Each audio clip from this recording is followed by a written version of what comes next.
There is a moment in the life of every city when something happens that changes it forever, not through war, not through disaster, but through a single act so incomprehensible, so deliberately cruel, that the city never fully recovers its sense of innocence.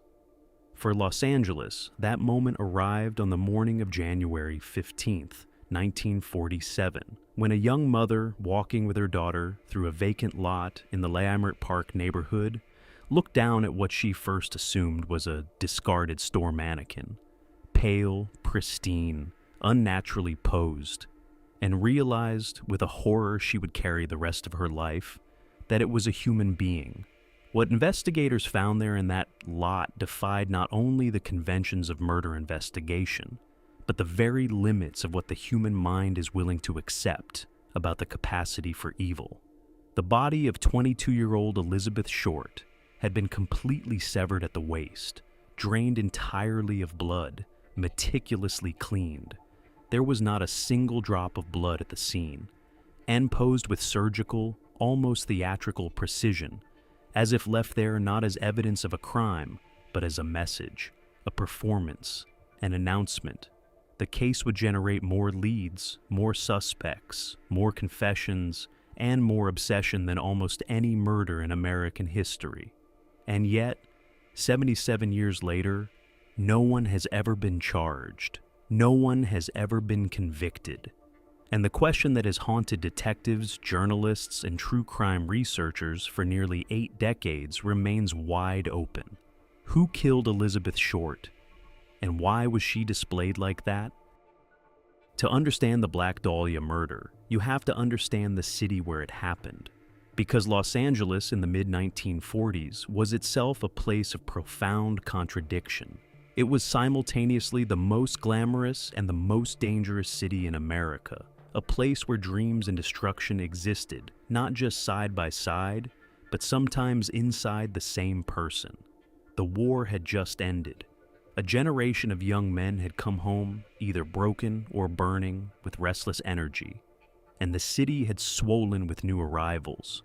Women from small towns across the country, drawn by the promise of the film industry, by the postcard sunshine, by the idea that you could reinvent yourself entirely if you just got far enough west. The studios were running at full capacity. The crime rate was climbing. The newspapers, still the dominant media force, competed viciously for the most lurid stories they could find. And the LAPD, notoriously corrupt and politically compromised throughout this era, was under enormous pressure to project an image of control that did not match the reality on the streets. Into this world came Elizabeth Short.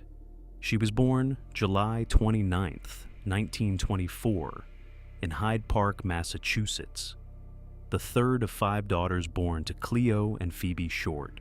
Her father, a man of erratic temperament and questionable reliability, faked his own death during the Depression to escape his debts.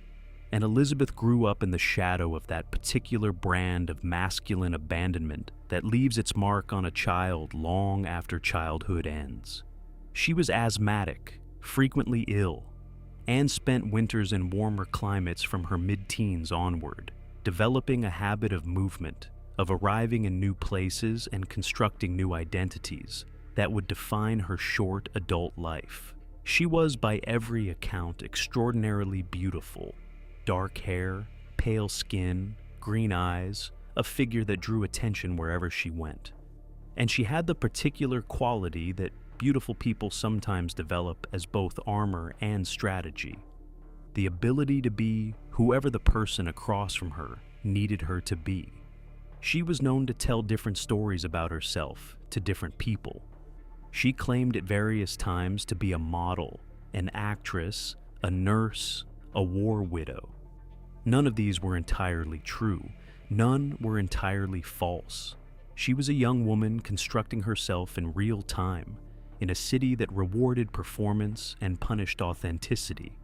And she was doing so with very little money, very few stable connections, and a romantic life characterized by an almost compulsive pattern of attachment to men who were emotionally or physically unavailable.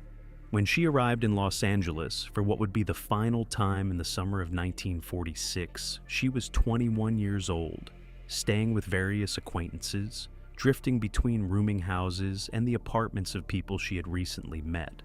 She had a fiancé, or believed she did, a pilot named Major Matt Gordon Jr., who had died in a plane crash in 1945, though investigators would later question whether that relationship had been as serious as she described. She had other romantic entanglements, a social life that revolved around bars and nightclubs in the mid-Wilshire and Hollywood areas, and a vulnerability that the people who knew her would describe, after her death, with the particular guilt of people who recognized they perhaps should have done more. The last confirmed sighting of Elizabeth Short alive occurred on January 9, 1947, 6 days before the discovery of her body. She was seen in the lobby of the Biltmore Hotel in downtown Los Angeles, making a series of phone calls, and was then observed leaving through the lobby doors onto Olive Street. That was the last moment anyone has ever credibly accounted for. What happened to her in those 6 days remains, to this day, a complete mystery. On January 15th, at approximately 10 in the morning, a woman named Betty Bersinger was walking with her 3-year-old daughter along South Norton Avenue in the Leimert Park district, a quiet, middle-class neighborhood of small homes and vacant lots that had been left undeveloped since before the war. Betty Bersinger looked across the lot and saw what she described as a white form in the weeds, and her first thought, she would later say, was that someone had disposed of a broken department store mannequin. She walked closer, and then she ran. The body of Elizabeth Short had been severed cleanly through the waist between the second and third lumbar vertebrae. The two halves had been placed approximately 12 inches apart, arranged facing upward, arms positioned at 45-degree angles from the body. The face had been slashed at both corners of the mouth in what investigators would later describe as a grotesque parody of a smile, the cuts running several inches back toward the ears, a technique known in surgical literature as a Glasgow smile or Chelsea smile. Every drop of blood had been removed from the body. The internal organs had been repositioned. Rope marks on the wrists and ankles suggested she had been bound, likely for an extended period. The medical examiner's report, which would become one of the most analyzed documents in the history of American forensic science, concluded that the cause of death was hemorrhage and shock due to a concussion to the brain and lacerations of the face, meaning she had been struck in the head, and the facial mutilations had been performed either at or just around the moment of death. But what riveted the investigators, what would keep this case alive in the cultural imagination for decades, was the overwhelming evidence of medical or anatomical knowledge in the handling of the body. The bisection had been performed with surgical precision, clean cuts, no tearing, clear familiarity with anatomy. The body had been completely exsanguinated, drained of all blood, through a process that would require specific knowledge and specific equipment.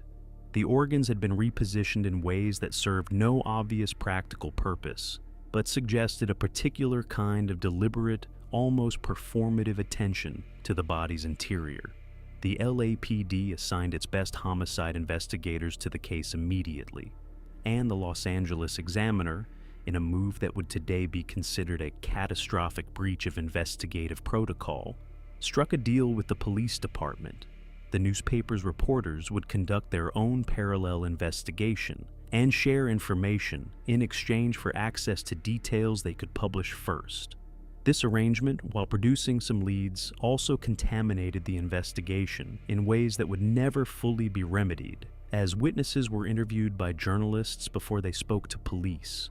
Potential suspects were named publicly before they could be properly evaluated, and the enormous wave of publicity generated by the Examiner's coverage triggered a flood of false confessions that consumed hundreds of hours of investigative resources. Within 1 week of the body's discovery, the murder had a nickname. A journalist at the Los Angeles Herald-Express, riffing on the title of a popular film noir called The Blue Dahlia, and on Elizabeth Short's alleged habit of wearing flowers in her dark hair, coined the term Black Dahlia. It stuck immediately with the ferocious permanence that certain phrases acquire when they capture something true about the way the public is experiencing a story. This was not merely a murder investigation. It was a myth in the process of being born.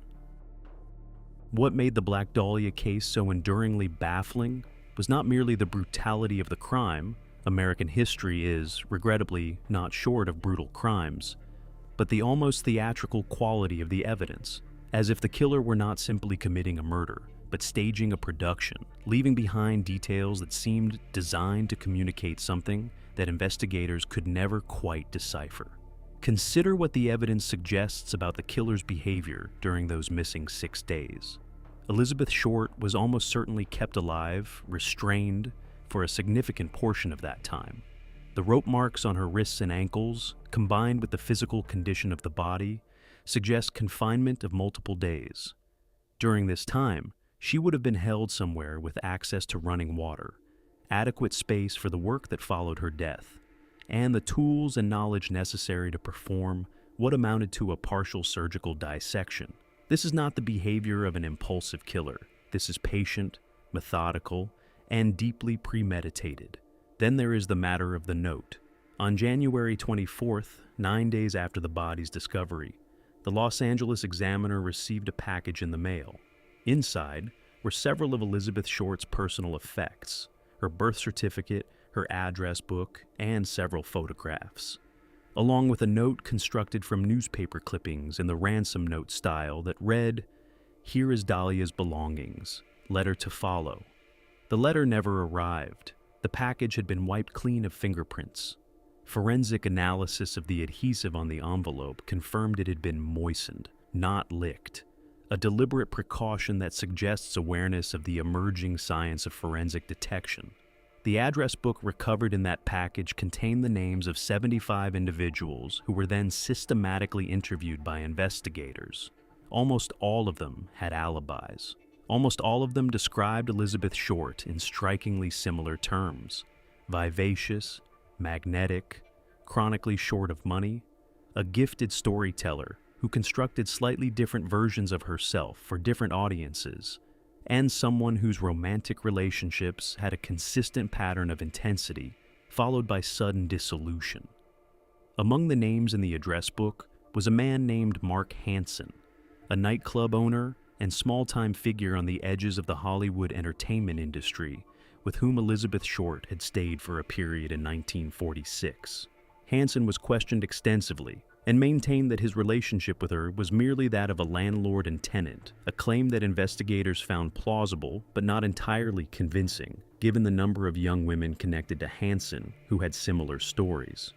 He was never formally considered a prime suspect, but his name appears in virtually every serious analysis of the case. Over the course of the investigation, the LAPD interviewed more than 150 suspects and received more than 50 confessions, the vast majority of which were dismissed as fantasy. The sheer volume of false confessions in this case is itself a phenomenon worth pausing on. Psychologists who have studied the confessional behavior surrounding high-profile murders suggest that false confessions typically emerge from one of three sources: a desire for attention and notoriety, a form of guilt displacement in individuals who are experiencing unrelated shame or trauma, or in rare cases, a genuine psychological identification with the crime that does not reflect actual participation in it. In the Black Dahlia case, all three categories appear to be represented. Among the witnesses and individuals connected to the case, a handful of testimonies stand out not for their clarity, but for the specific quality of their ambiguity, the sense they give of people who knew something, or suspected something, or remembered something they could not quite bring themselves to fully articulate. A woman who asked to be identified only as a former resident of a rooming house on North Cherokee Avenue, where Elizabeth Short had stayed briefly in late 1946, described an incident that she said she had reported to police at the time, but that she believed had not been taken seriously. She said that in the weeks before Elizabeth Short's disappearance, she had observed a man waiting in a dark-colored sedan outside the building on multiple evenings, sometimes for hours at a time. The man, she said, was well-dressed, appeared to be in his 40s, and had on one occasion followed Elizabeth Short down the street before she turned and walked back toward the building. The witness said she had the impression that Elizabeth Short knew the man, but was, on that occasion at least, trying to avoid him. A bartender at a bar called the Crown Grill on South Figueroa Street told investigators that he had served Elizabeth Short on the evening of January 8, 1947, one day before her last confirmed sighting at the Biltmore, and that she had been accompanied by a man he described as tall, well-built, wearing a military-style haircut, and talking quiet but intense, in a manner the bartender found vaguely unsettling. The man, he said, had paid for their drinks in cash and left no impression other than that he seemed to be exerting a kind of focused, deliberate control over the conversation. The bartender was shown photographs of more than 30 individuals over the following months, and identified none of them with confidence. Perhaps the most psychologically complex testimony came from a woman named Elvira French, who, along with her daughter Dorothy, had befriended Elizabeth Short in San Diego in early January 1947, just days before her disappearance. Elvira French described Elizabeth Short as a sweet, sad girl, one who spoke frequently about a man she referred to variously as the Red, or simply he, a figure who seemed to generate in Elizabeth Short a mixture of longing and genuine fear. French said that Elizabeth Short had received at least one phone call during her stay that left her visibly shaken, and that she had on the morning of January 8th received money.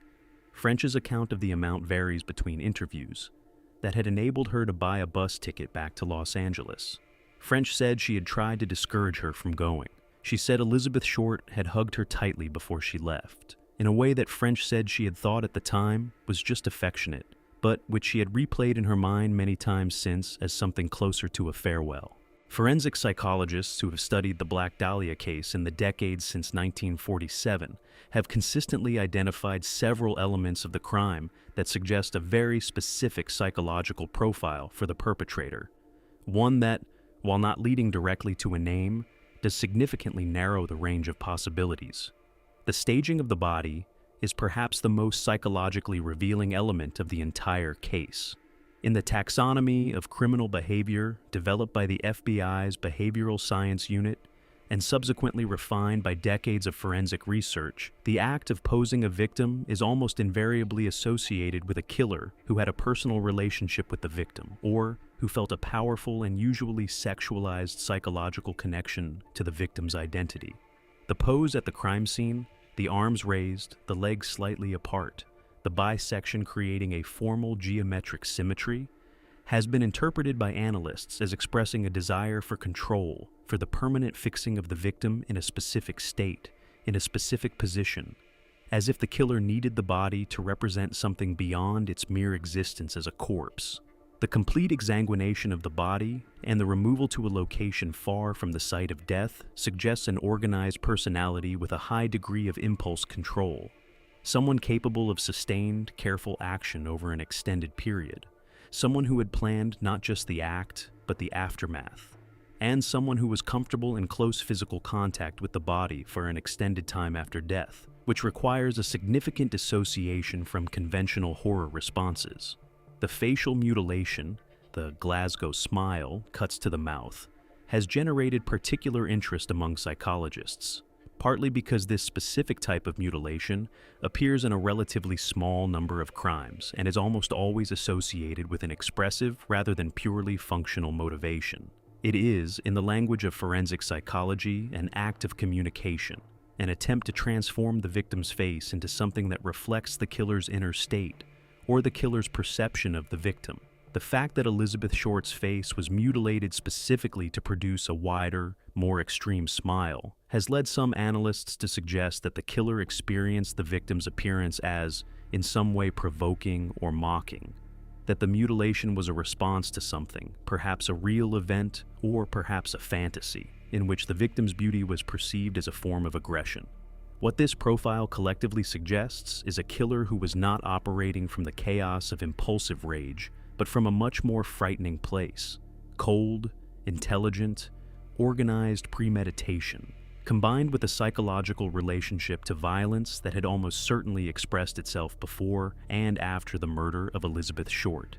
Many criminologists who have studied the case believe the Black Dahlia murder was not this killer's first act of violence, and almost certainly was not their last. In the 7+ decades since Elizabeth Short's murder, the case has attracted an extraordinary number of alternative theories. Some reasonable extensions of the available evidence, others baroque constructions that say more about the imagination of their proponents than about the crime itself. Among the more serious and persistently compelling theories are several that deserve careful consideration. The most sustained and detailed accusation targeting a specific individual came in 2003, when Steve Hodel, a retired LAPD homicide detective, published a book arguing that his own father, Dr. George Hodel, was the Black Dahlia killer. George Hodel was a physician of considerable intelligence and range, who had, by the time of the murder, established a reputation in Los Angeles that combined genuine medical accomplishment with a personal life that was, by the standards of any era, deeply disturbing.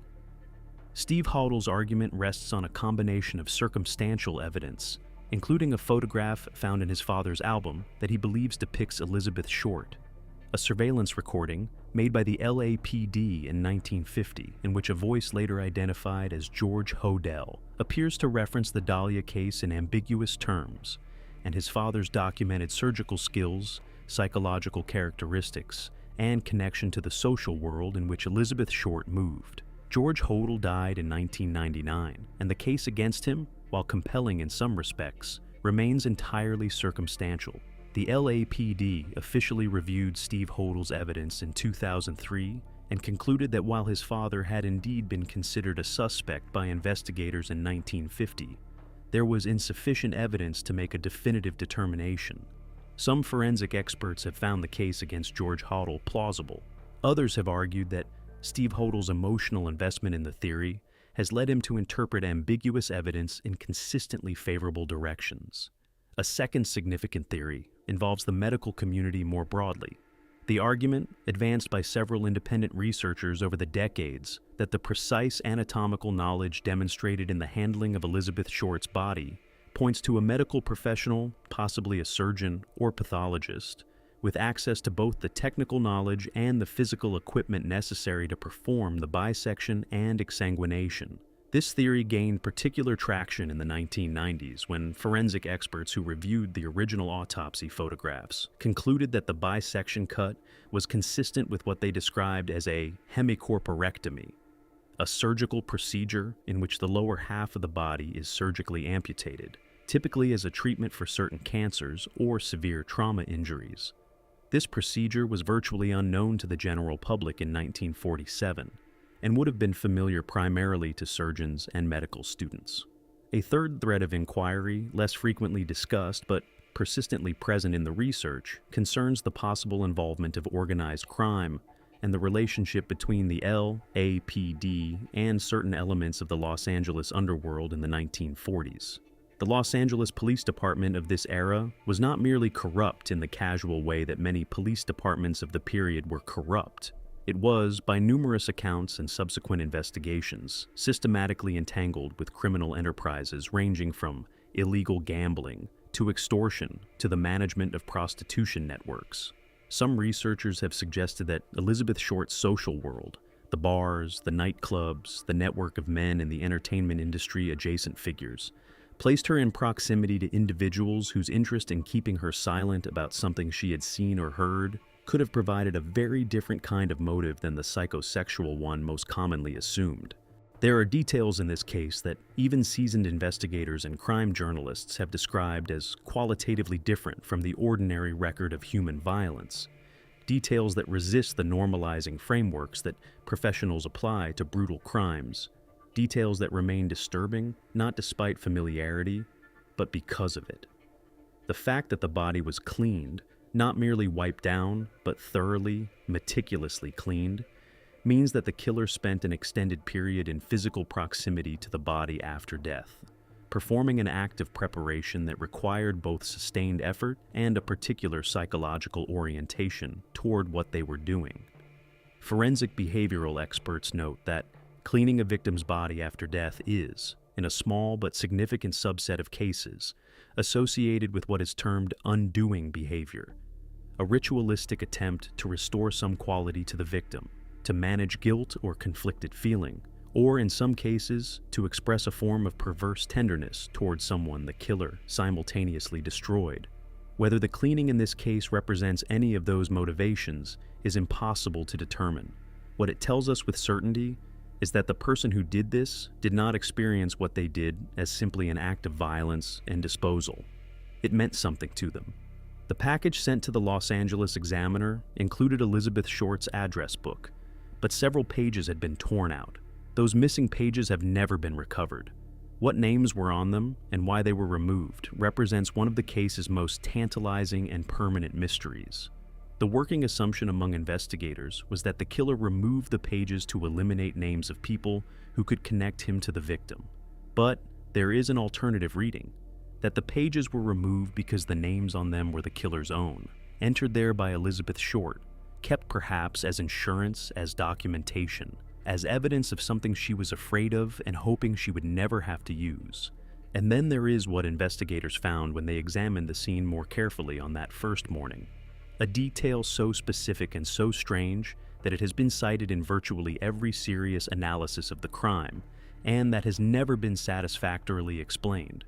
Traces of human feces were found within the body cavity, placed there, forensic analysts believe, deliberately after death, as part of the arrangement of the body.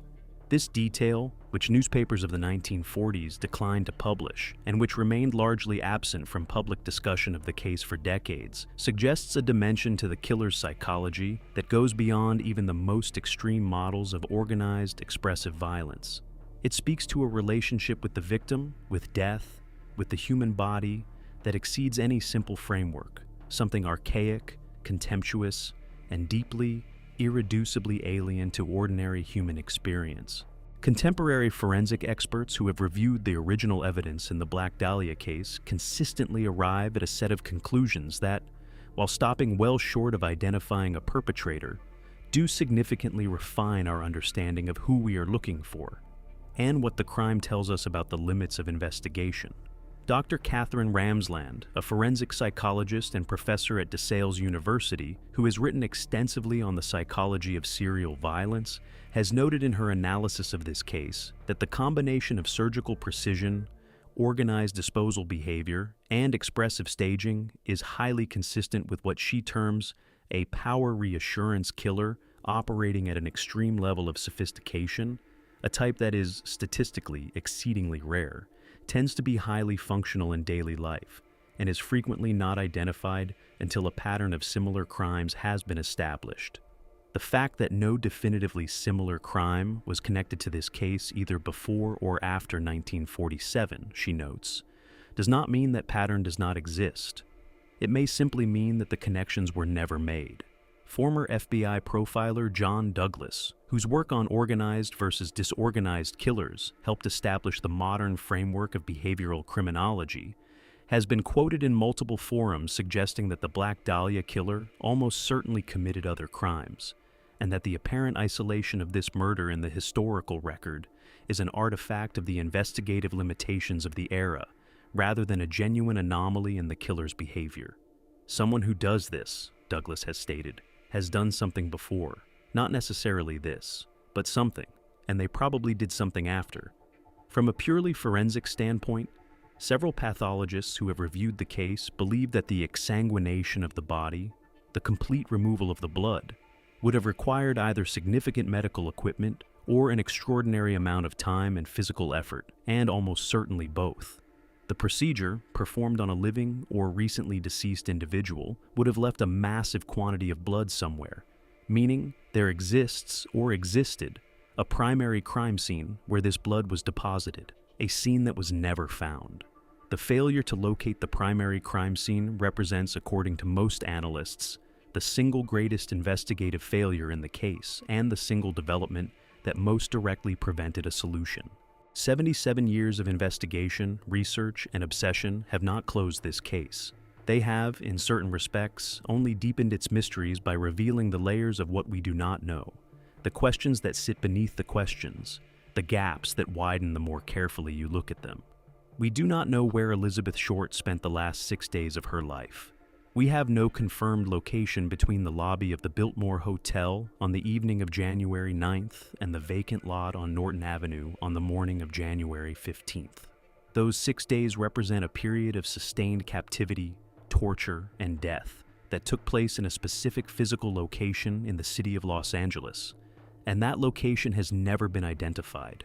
Someone, somewhere, kept her.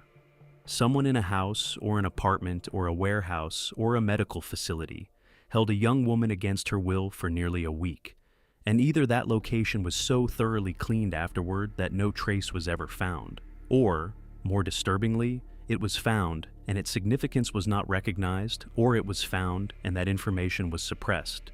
We do not know who made the phone call that Elvira French described receiving, the one that left Elizabeth Short visibly frightened in the days before she returned to Los Angeles. Phone records from this era were not systematically preserved, and the identity of the caller has never been established. We do not know what was on the missing pages of her address book. We do not know whether the person who sent the package to the examiner was acting alone, or was one of multiple people who knew what had happened to her. We do not know whether the 50-odd false confessors who came forward in the weeks after the murder were entirely without relevance, or whether some of them, in the strange psychological territory where fantasy and memory and guilt intersect, were telling a version of the truth they themselves could not fully see.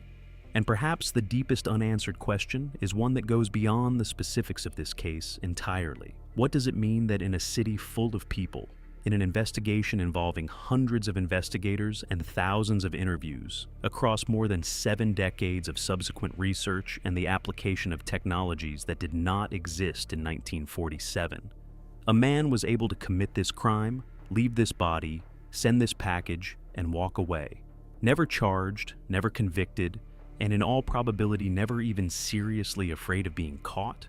What does that tell us about the gap between the stories we tell about justice and the reality that justice is, in individual cases and in particular moments, simply unavailable? There is a photograph of Elizabeth Short taken sometime in 1946, the year before her death. She is sitting somewhere bright, California light, clearly, wearing a white blouse, her dark hair loose around her face, her expression caught between a smile and something more private, more interior. She looks, in the way that photographs of the dead always eventually look, like someone who knows something we do not. It is, of course, a trick of retrospection. We read into the faces of the dead what we believe they should have known, what we wish they had known. She could not have known. And yet the photograph is haunting in the way that only photographs of people who died young and violently are haunting, because what you are really looking at, whether you want to be or not, is the distance between that woman alive in that California light and whatever happened to her in those 6 days that remained dark. Elizabeth Short was not the Black Dahlia. That name, glamorous, noir, cinematic, was invented by a journalist and adopted by a public that found the murder easier to process as mythology than as the death of a specific, complicated, frightened young woman who had come to Los Angeles looking for something, as so many people do, and who had, in the end, found something else entirely. The mythology has its uses. It keeps the case alive, keeps people asking questions, keeps pressure on the historical record. But it also performs a kind of erasure, replacing the specificity of who Elizabeth Short was with a symbol, a representative figure, a cautionary tale. What the Black Dahlia case ultimately confronts us with is not a puzzle with a hidden solution waiting to be revealed, but something more uncomfortable. The genuine and permanent possibility that some acts of violence will not be accounted for, that some perpetrators will die unidentified, and that justice, as a coherent narrative in which harm is recognized, responsibility is assigned, and consequence follows action, is not the natural order of things, but a fragile human construction that sometimes, in specific places and moments, simply fails to materialize. The man who killed Elizabeth Short, and it almost certainly was a man, though even that remains technically unconfirmed, likely lived the rest of his life aware of what he had done, and aware, gradually, that he was not going to be caught. He may have watched the investigation unfold in the newspapers. He may have read the theories. He may have lived to see his crime elevated to a cultural icon, to be written about in books and made into films and analyzed in podcasts, while he himself remained invisible, the dark center of the story, the absence around which all the attention orbited without ever landing. That is perhaps the most disturbing thing about this case. Not the crime itself, as horrific as it was. Not the failure of the investigation, as complete as it has been. But the knowledge that someone lived with this, carried it through decades of ordinary existence, of morning coffee and evening news and whatever human relationships they managed to sustain, and that the carrying of it left no trace visible enough to find. That somewhere in the history of Los Angeles, in the face of some man at a bus stop, or a dinner table, or a deathbed, was the answer to what happened to Elizabeth Short. And the answer died with him, unspoken, unconfessed, irretrievably lost. Elizabeth Short was 22 years old. She had dark hair and green eyes, and a white gardenia in her hair, and she was looking for something. We do not know if she found it. We know only what was found instead, there, in a vacant lot, in the January light of a city that would never quite be the same. A body arranged as if it were trying to tell us something that none of us, in all the years since, have been able to read. If you enjoy dark mysteries and forbidden history, subscribe to the Black Archive.